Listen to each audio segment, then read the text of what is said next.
औरतें बेहयाई, फहाशी या बदकारी का काम करें तो अल्लाह ताला ने उनको सज़ा देने का हुक्म दिया है। और असल में दर हकीकत ये जो सज़ा है ये उन औरतों के साथ कोई नाइंसाफ़ी है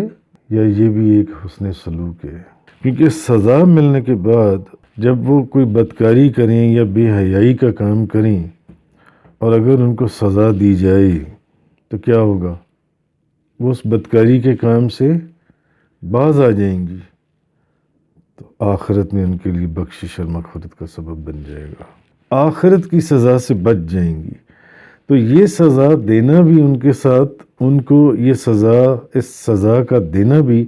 उनके साथ एक अच्छा बर्ताव है या एक अच्छा सलूक है कि आपके इस सज़ा देने से आइंदा वो गलत काम